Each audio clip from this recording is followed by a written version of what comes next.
Hello everyone, welcome to MCQs for Judiciary Exams. Question number 1. When can criminal courts review or recall their own judgments? Option A. To reconsider the merits of the case. Option B. Only to correct clerical or arithmetical errors. Option C. To accommodate new evidence. And option D. When requested by the defendant. The correct answer is option B.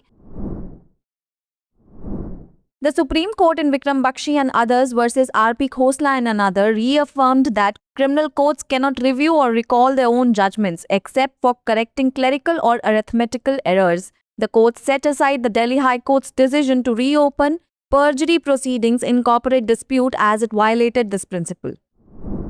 Question number 2. Under which condition does the bar under Order 21 Rule 102 of the CPC not apply to a party? Option A. When the party is a transferee from the judgment debtor. Option B. When the party purchased the property from third parties. Option C. When the party is an original party to the suit. And option D. When the property is under legal dispute. The correct answer is option B. The Supreme Court in Tahir v. Isani versus Madan Vaman Chodankar clarified that the bar under Order 21 Rule 102 of the CPC does not apply to a party who purchases the suit property from third parties not involved in the original suit.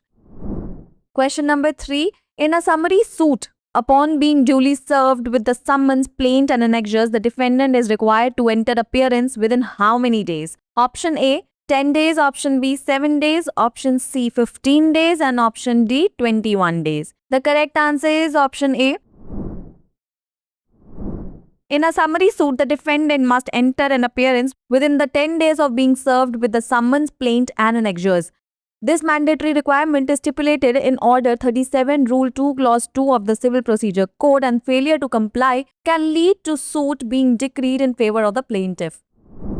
Question number 4. Lawful guardian in the context of kidnapping under Section 361 includes option A. Only the parents, option B. Only the blood relatives, option C. Any person lawfully entrusted with the care of custody of the minor, and option D. None of the above. The correct answer is option C. Section 361 of the IPC defines kidnapping as taking away a minor or person of unsound mind from the lawful guardianship of another person. The term lawful guardian in this section is broad and includes anyone legally entrusted with the care and custody of the minor, not just parents or blood relatives. Question number 5. Which of the following presumptions is prescribed under Section 118 of the Negotiable Instruments Act? Option A. Of consideration, option B. as to date, option C. as to time of acceptance, and option D. all of the above. This was the question which was asked in Chhattisgarh Prelims 2023. The correct answer is option D.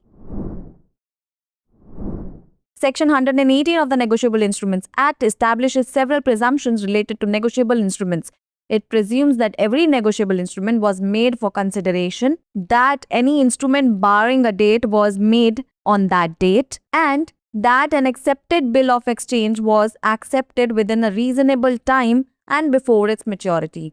These presumptions are meant to simplify the legal process by assuming certain facts unless proven otherwise, ensuring the smooth functioning of financial transactions.